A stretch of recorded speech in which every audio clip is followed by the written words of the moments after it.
How is it going, guys? Today we are working on the Supra. We're going to be installing some suspension components, specifically the white line sway bars and end links. I'm going to break this into two parts. The first part is going to be the front sway bar and end links, and the second part is going to be the rear because it is a bit of a process back there. Let's quickly talk about why you would want to install a set of aftermarket sway bars in the first place. Most cars come from the factory with a sway bar setup that is a bit on the softer side because they want the cars to be comfortable. So that means when you are tracking the car or pushing it hard, you get quite a bit more body roll. So when we stiffen up those sway bars, we can get rid of some of that body roll and improve your handling. You can also use sway bars to fine-tune the handling characteristics. So for example, if you find your car oversteering, you can soften up the rear setup or stiffen up the front to induce a bit of understeer to correct that oversteer, and vice versa if you're getting too much understeer. So, like I said, we're gonna be installing some front sway bars, or a front sway bar in this video. So let's get this car up in the air and I'll show you guys what exactly we need to do. So underneath the car, to get access to the sway bar, we need to remove this skid plate that's held in with 12 16mm bolts and 11 8mm screws. I'm gonna remove these screws first and then remove the outer bolts, leaving this middle bolt in place until I'm ready to actually take the skid plate off.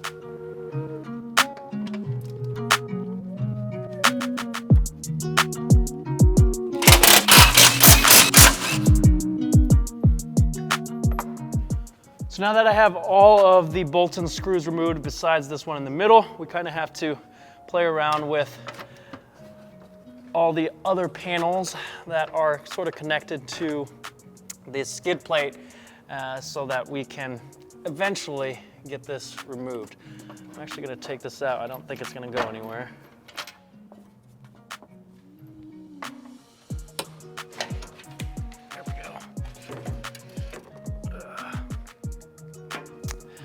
Once we have the skid plate out of the way, we can jump over to where the end links meet up with the sway bars. We need a T30 bit in the end of the stud here and a 16mm ratcheting wrench for that nut.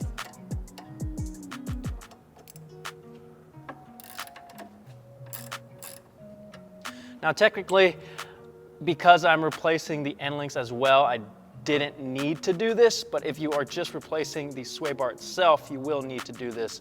But since I'm replacing both, I could have just taken the nut off the top side of the end link and dropped the whole assembly. Inside the wheel well, we've got one more 16mm nut that's holding the end link in place. This is where I said that if you're doing both the end link and the sway bar, you would just need to remove this nut to remove them both at the same time instead of removing just the bottom one. So I'm just gonna hit this with an impact.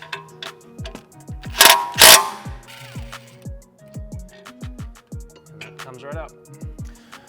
Now that we have the end links removed, we can move on to the four 13mm nuts that are holding the two brackets holding the sway bar in place. Once you have those nuts removed, we can get the end link uninstalled.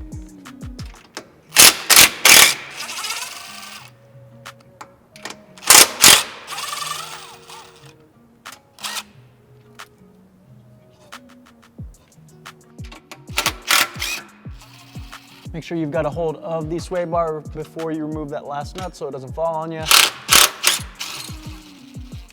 And then we can carefully lower everything down.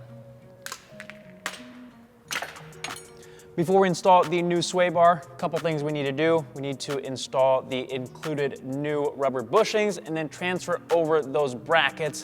You also don't want to forget these metal plates that were in between the bracket and the frame as well. We've also installed the locking collars loosely so that we can move these to where they need to be. And you just want to use the old sway bar as a reference to get these sort of lined up where they need to be, and then once we get it on the car, we can get these locking collars tightened down. Installing the new sway bar is just the reverse process, so we'll slide it into place. Make sure you've got that metal piece that goes in between the bushing and the frame. We'll line it up and then get the nuts reinstalled. And I'll leave all the torque specs down in the description for you guys, so you don't have to sift through the video. We've got the sway bar installed, so now we can move on to the end links. We're gonna use the stock end link as a reference to get the length where we want it. And then once you've done that, we can get this installed on the car. We're gonna leave everything loose right now, so leave those locking nuts loose so that you can spin this. And once the car is on the ground with the suspension loaded, we can set the preload and then tighten down those locking nuts. So these just go right back into the stock location on the strut.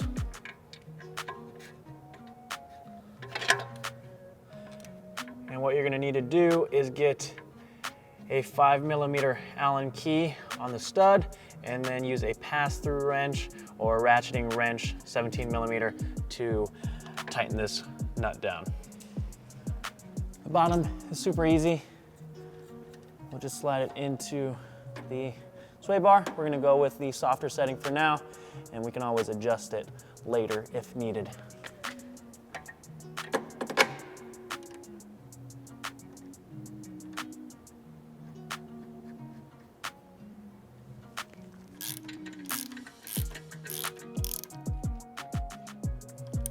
With the end links installed, we can go ahead and tighten down these locking collars to help prevent the sway bar from shifting left and right. Once we have these tightened down, we can reinstall the skid plate.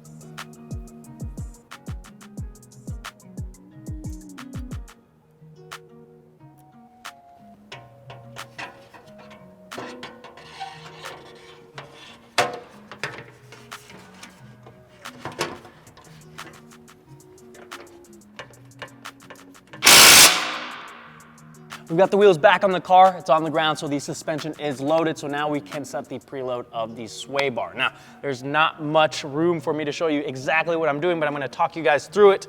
Essentially, we want no preload on the sway bar, so we're spinning that middle section of the end link, the gold section on these white line end links, until we feel it has the least amount of resistance and it's spinning freely, which is right there. Once we get to that point, we'll lock those nuts into place and then we should be set.